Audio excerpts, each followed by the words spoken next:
It's early in the year, but some teams are not off to the starts that we thought they were going to have. Which ones are flukes? Which ones are for real? I know it's for real. Locked on MLB.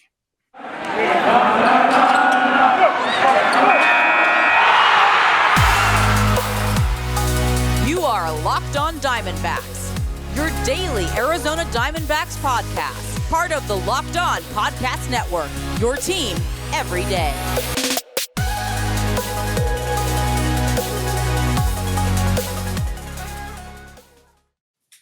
Hello, baseball fans. Welcome to Locked On MLB, part of the Locked On Podcast Network, where it's your team every day. This is the daily podcast. We go through all of Major League Baseball. I am your host, Paul Francis Sullivan. There's my lower third. Call me Sully. I'm an Emmy-nominated television producer who has been a baseball podcaster for over a decade now. It's my fifth season here at the Locked On MLB Network. It's your team every day. One of the teams that could be your team could be the Arizona Diamondbacks, which brings us to this guy right here, my once-a-week co-host. Sign in, please. Yes, Miller Thomas, host of Locked On Diamondbacks, currently wearing the greatest giveaway item you could get at a baseball game. D-backs did anime night on Saturday, made these cool anime t-shirts. I wasn't able to make it, but shout out my coworker who was able to get me one. So happy. I think this is the best giveaway I've ever seen by a baseball team or any sports team in general. Follow me on Twitter at CareerThomas24 for my personal account. Look up Locked On Diamondbacks, both Twitter, Instagram. Just type the name in the little search bar, and please hit subscribe on the Locked On Diamondbacks YouTube channel. All right. First of all, I just wanted to say a couple quick things as we're going on right now. We are in cycle watch in the Angels game right now. Shohei Ohtani did not have his best night as a starting pitcher. He did strike out 5. He let up 5 runs, but he is at the plate right now, and he has a single, a triple, and a homer. Oh, he gets himself that double. Oh, he gets himself the cycle. So we're going to see what's going to happen there. I mean, look, there's 2 players. Obviously, the 2 players who everyone. Oh, he's singled. No cycle. This is the second time this year he's come within. He came within a homer of the cycle earlier. He got within a double of the cycle. Fred Lynn, who was the great center fielder for the Red Sox when I was growing up, the guy would have been a Hall of Famer if he didn't get hurt. He got out of the gate, became the first rookie to ever win the MVP, and then later got better, but injuries caught up with him. I follow him on Twitter. He's a good follower on Twitter, and he responds back. It's like, for me, it's like getting a text back from Aquaman when I see that Fred Lynn send me something. But someone said whenever he got a triple in a game before the 3rd or 4th inning, in his mind, he started thinking cycle. This is what I'm going to hit the cycle. And Freddie Lynn did get the cycle. Great player.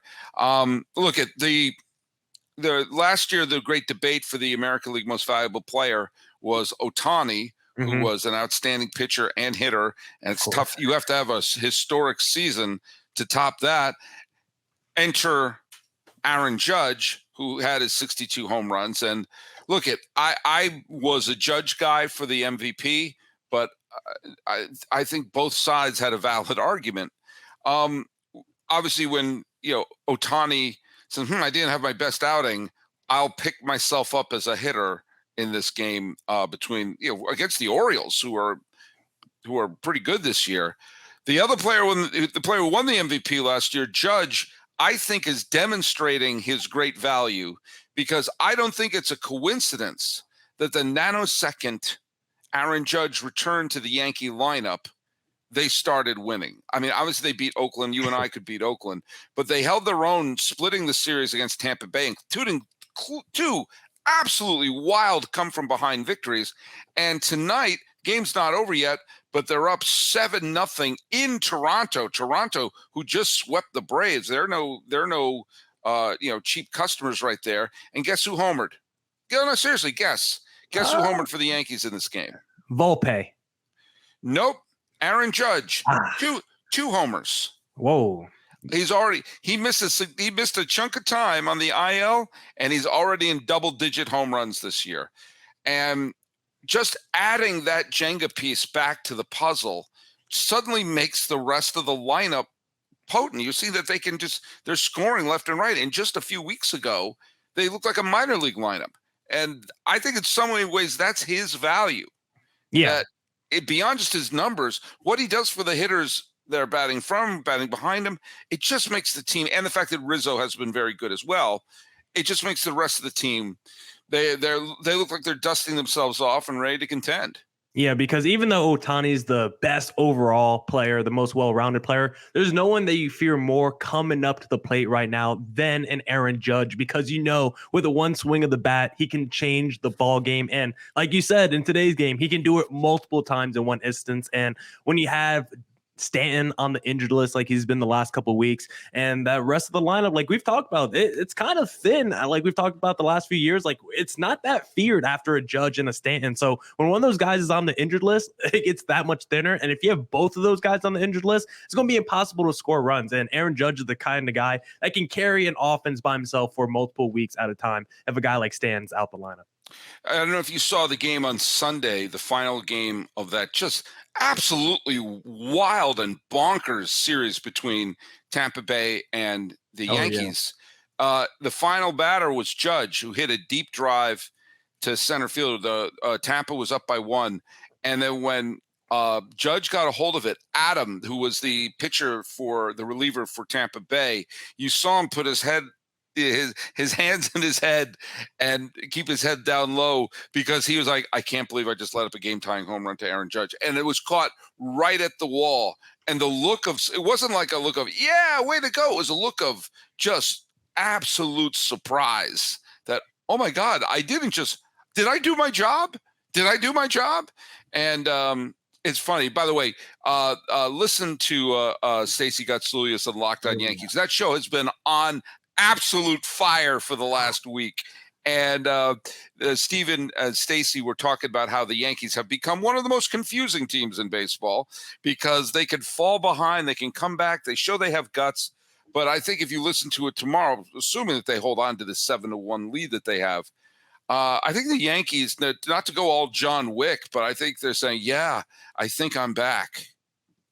Yeah, I mean, the Yankees right now, they're still 4th in the standings, but it's kind of not fair to look at the standings in the AL East because they have as many wins as any other division winner outside the Texas Rangers. But if the Yankees were in the AL Central, they'll also be tied for the division lead. So the Yankees team, they are starting to get a little bit healthier, because that's probably been their biggest issue this year, just straight up health, like we just mentioned with the Judges and Stantons. And then we still don't know really the timetable for a Carlos Rodon, who that's been people talk about that in the offseason. Huge injury risk already throughout majority of his career. Guy entering his early 30s, major contract. Was that smart to give out? I don't know. I at least liked it for the front half of the Yankees, because I thought if you get a healthy Rodon, at least for the first 2 or 3 years, that deal, you got that championship rotation. But we haven't really seen that rotation yet together, because Rodon's been hurt the whole year. But if this Yankees team can continue to get healthy from at least a lineup perspective, they're going to be able to score runs. Garrett Cole's still great. Nestor Cortez is still great. They're still going to have enough pieces to win 90-plus ball games.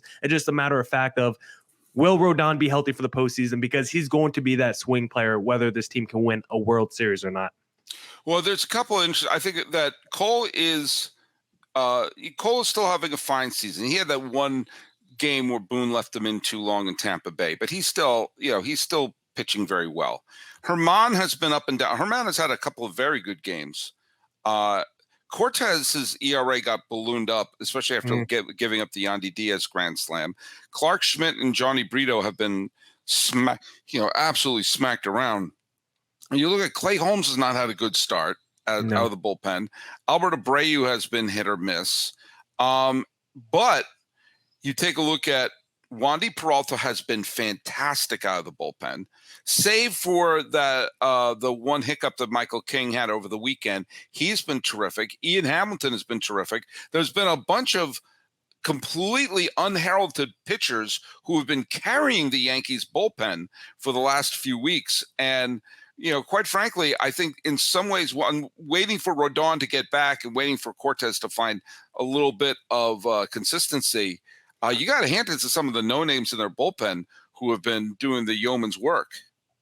Yeah, because someone like Nestor Cortez is someone that I've had a lot of faith in over the last couple of years, because he's been that good with the Yankees. So I want to believe he get back on track with this team. But maybe the Yankees do have to start sniffing around some, maybe adding more rotation depth near the trade deadline or coming up, because if Rodon doesn't come back anytime soon, or if he's not like all the way 100% for the rest of the season, like that's going to cast big aspirations for the rest of this Yankee season. And like you just mentioned, like a lot of the guys that we expected coming to this year to be good, like the Cortezes, Clay Holmes was fantastic last season. He hasn't been lived up to it but yet. he did become human by the second half. He had a brilliant first half, but by the second half, it was, people were trying to catch up with him. I'm not trying to take anything away from him, but the first half, he looked like the second coming of Mariano Rivera. And the second half, he looked like Clay Holmes, capable. Well, maybe, reliever. yeah. So maybe he's been figured out then, and maybe he has to readjust to the league, because maybe the league adjusted to him. So for this Yankees team, I mean, I think the offense can definitely score enough runs now that you got Judge back.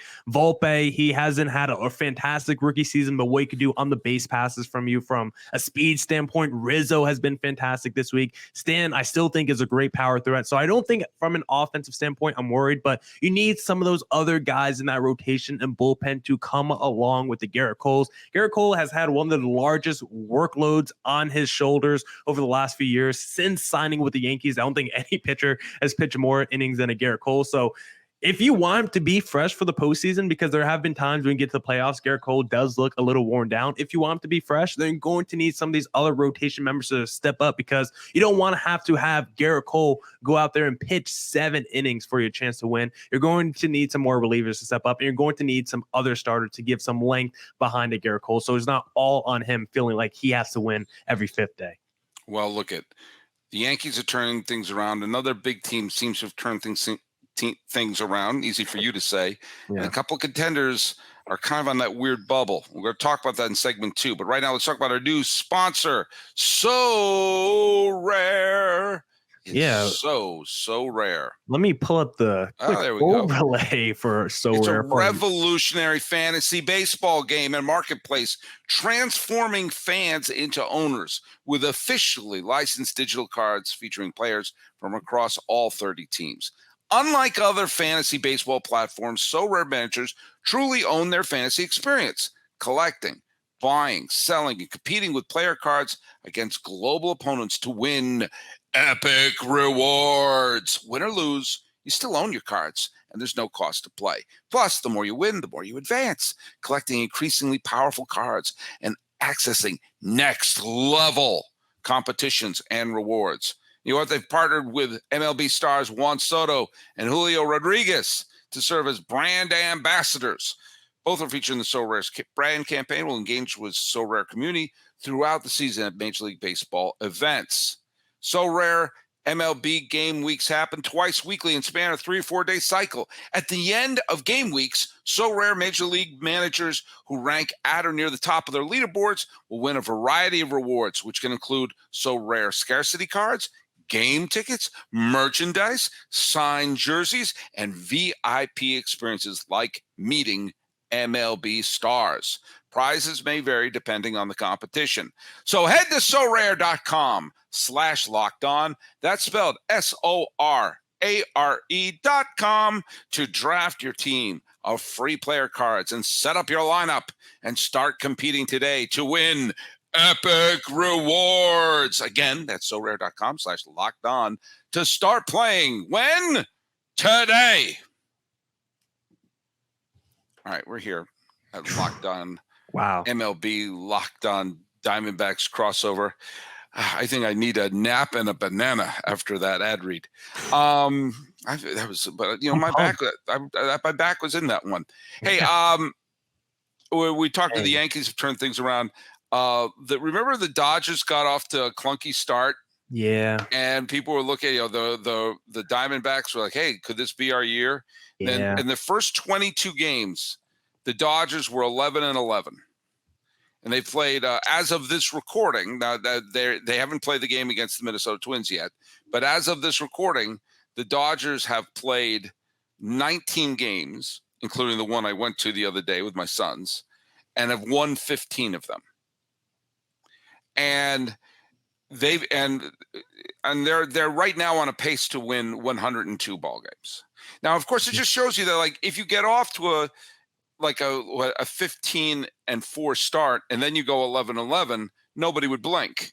But because they're reversed, people are like, oh, they got off the 11-11. What's going on? Nothing is. And you know what is going on with this team? The fact that Evan Phillips has been unbelievable out of the bullpen. I saw Tony Gonsolin pitch yesterday at the game at Dodger Stadium. He's been fantastic. Clayton Kershaw has found the fountain of youth. Julio Urias, I'm still thinking about So Rare. Julio Urias and Dustin May have both been very, very good out of the rotation. And they're getting contribution from people like, James Outman. No one was penciling him in, and you're seeing like, Miguel Vargas has, got a couple of hits the other day. And by the way, I was at the game at Dodger Stadium on my birthday and Mother's Day. Mookie Betts homered. And I thought, thank God the Red Sox got under the tax threshold. What a tragedy that would have been.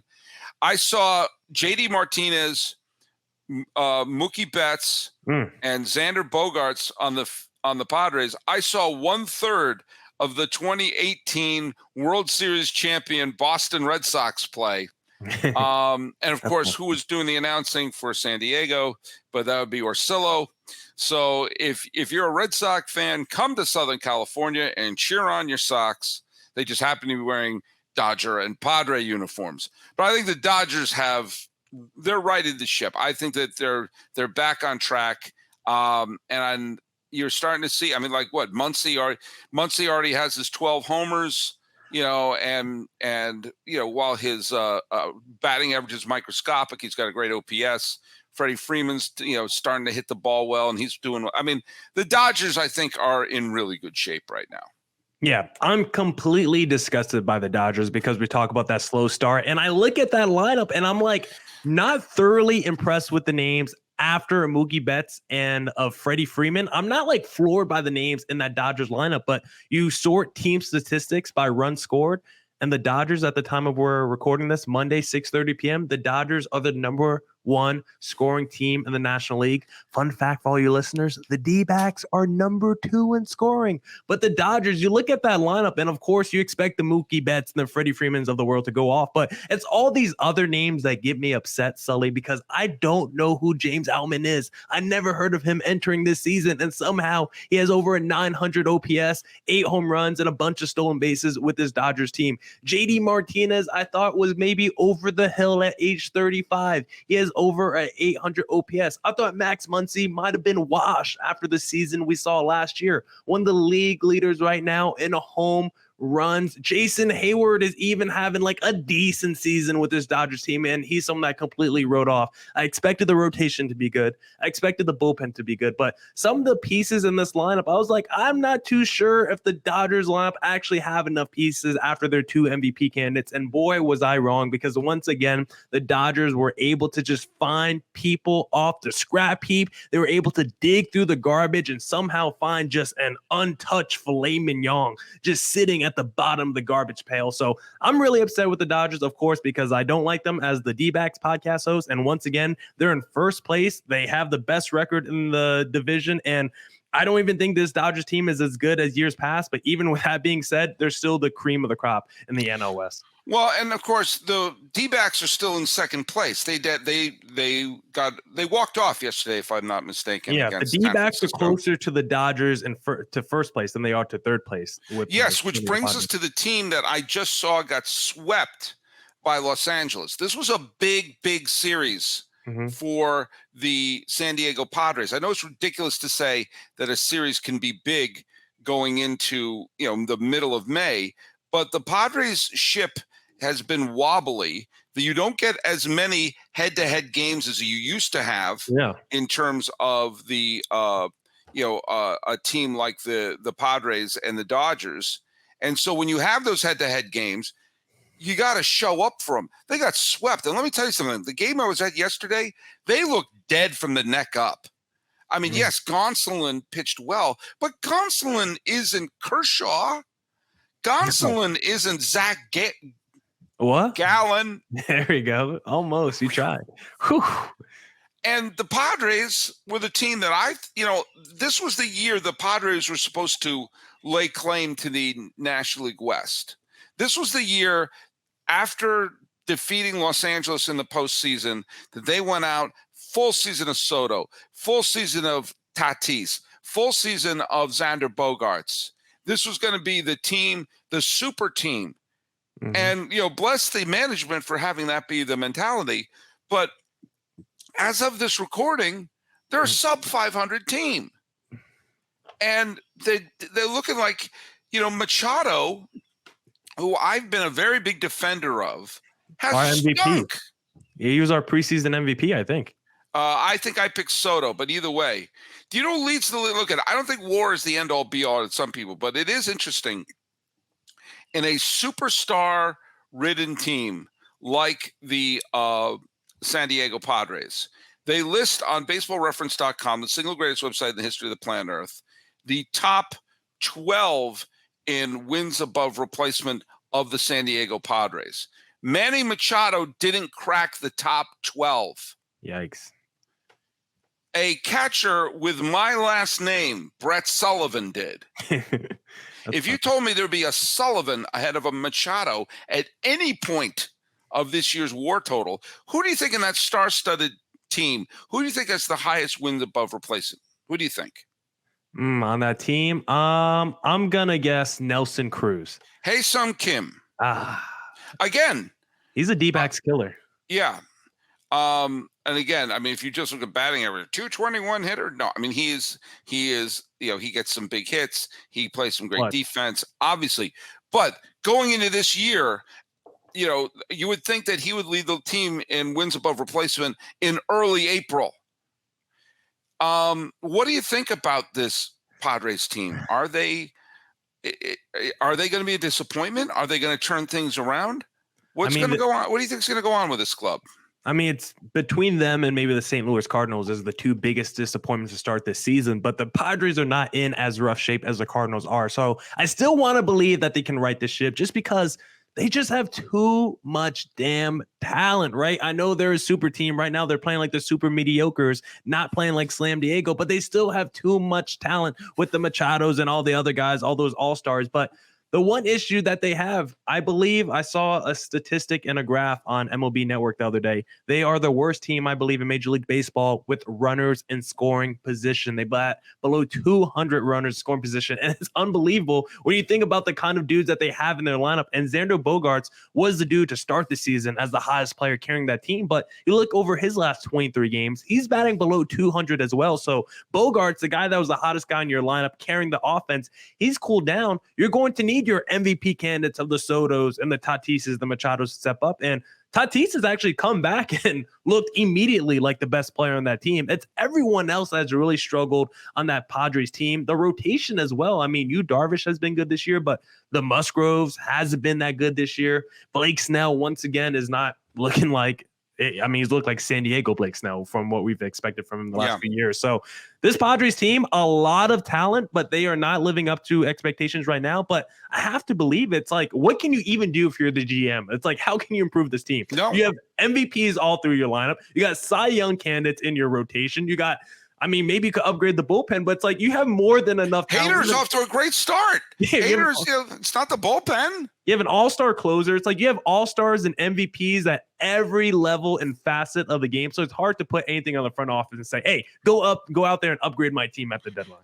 I'll tell you what they need to do. First of all, Bob Melvin this is when Bob Melvin's going to make his money. I think the Padres are going to turn it around. But I think Melvin is a fine manager.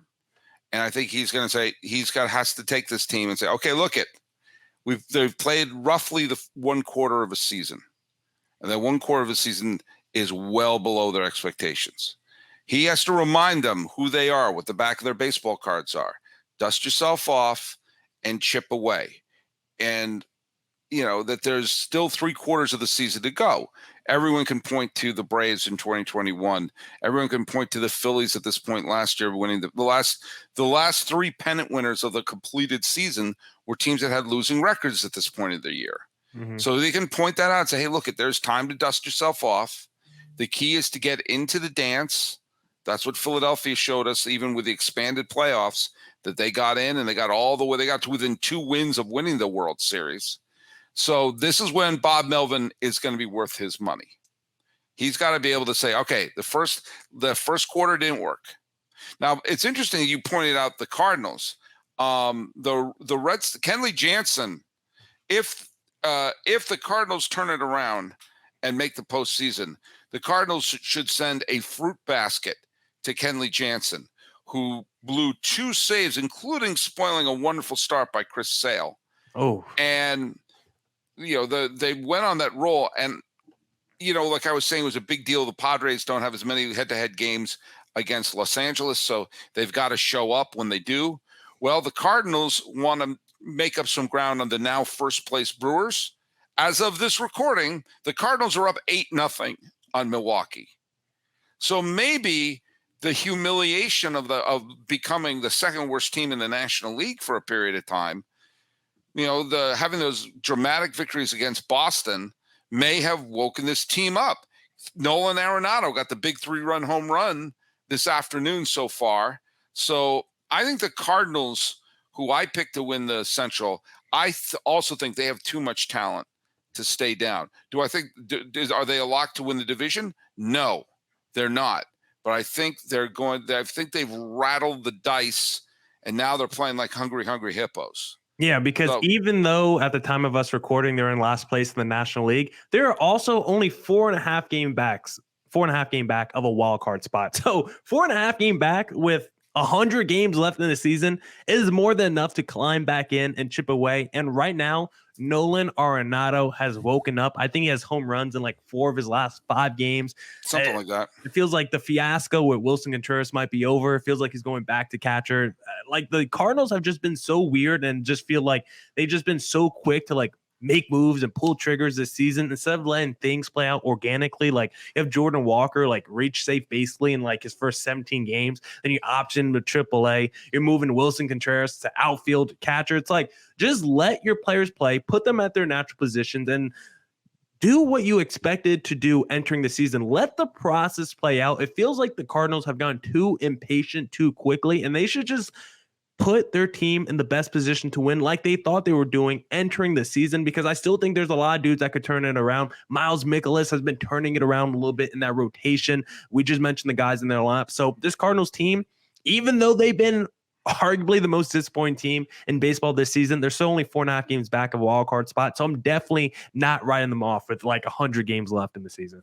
There's a couple more potential disappointments we need to go over, but what you don't know about us is you only see us from the chest up. I want to show you from the chest down. We're wearing stuff. Oh, yeah. And Miller Thomas, you're wearing something new. And tell us a little bit about what you got and what you're wearing and why I'm very awkwardly bringing this up and why you're not going to call human resources on me.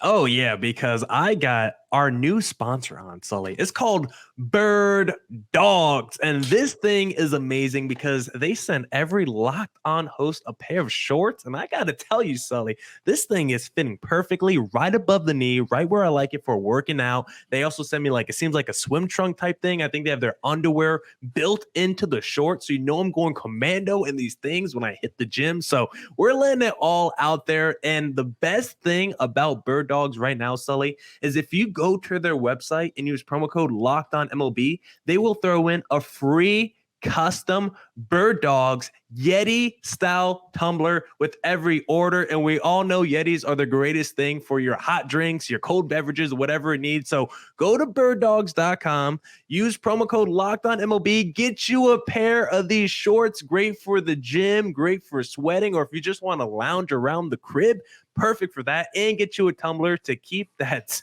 oh no, you're making faces over there. So keep that soup hot in that cup or keep those drinks cold. You're going to want to go to birddogs.com, use promo code LOCKEDONMLB. I totally forgot to turn on the overlay, so I'm going to put it on for a couple seconds. I'm going to turn it off for my YouTube audience. I turned 51. I'm the Bernie Williams. I'm the Ichiro. I'm the Randy Johnson. I don't have a crib anymore. Okay, is that the word that threw you off? Yeah, my sons don't have cribs. My sons are shaving, so I'm beyond cribs. The next crib that will happen will be Sully the Third, and hopefully that's a bunch of years into the future here. Oh, No. That's no announcement. My boys are going to college. No. Do your studying. I think now there's a couple of teams you could bring up potentially. The Mariners are off to a 500 start. The Astros are hovering around 500. But those are two teams I think they're going to be fine. I think they're going to be just fine. The team that I'm really worried about. Oh, who are you worried about? And today they got absolutely clobbered to the point where they are barely above a team that went into this season kind of declaring we're not even going to try. The Mets are only one game ahead of the Nationals in the loss column. Yeah. The Atlanta Braves, even after being swept by Toronto over the weekend, still look fantastic. And they're gonna dust themselves off. They're fine. I think they have the second best record in the National League, only behind Los Angeles. The Braves right now, as of this recording, have the biggest divisional lead of any team. But the Mets are 2 games under 500. Okay, a lot of baseball has to be played. Okay, but it just feels like the whole team hasn't been on the field yet. Mm-mm. And it's one thing to say, okay, well, some of those players are coming back. But when you're starting to have players who are as long in the tooth as some of the players that the Mets have, when they start missing games, now granted, Verlander looked fine when he came back. But you're looking at a team that just the pieces haven't come together yet. I don't feel like we've seen the actual Mets yet. And they've had a couple of nice games. They've had a couple of streaks there, but they seem to be hiccuping this entire season so far. And there's something about, it's one thing like, okay, the Dodgers got off. They played 500 ball for a 22 game stretch. Okay, fine. But, there's something about this Mets team that doesn't just feel like they are just going through a bad streak. There's something about it that just feels like it's not fitting together. Something isn't fitting together. Nimmo's off to a very good start, of course. Lindor has had some good money. Alonso has hit some big home runs, but it's like it feels. Obviously Carrasco is hurt. Lucchesi is hurt. Verlander's only made a couple of starts.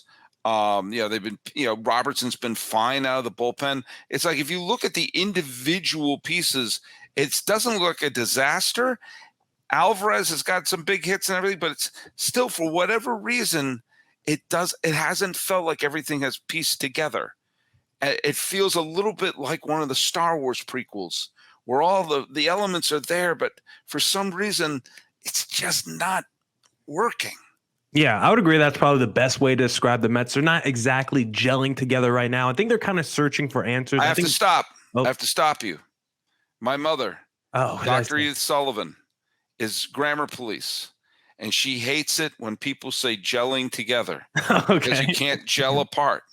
And I know that my mom, who listens to this, usually while riding her bicycle, may crash her bike if I let you say gelling together and not stop you. It's a specific pet peeve. Mom, he didn't mean it. I didn't know. He didn't mean it. I'm sorry, Mrs. Sullivan. They're not exactly Dr. Sullivan. I'm sorry, Dr. Sullivan.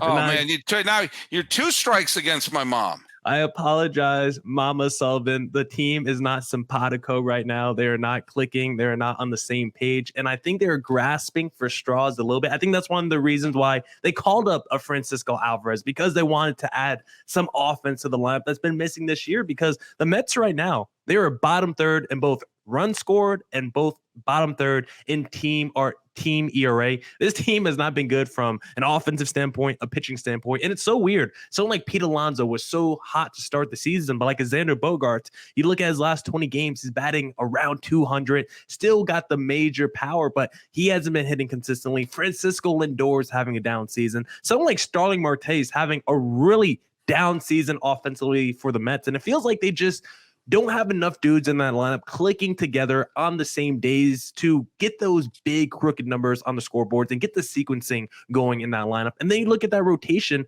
Scherzer hasn't been that good this year. Verlander's missed a ton of games. McGill's been all right. Senga's been all right. Like, no one in that rotation has really been a standout piece. David Robinson has been great as a closer, but David Peterson has stunk.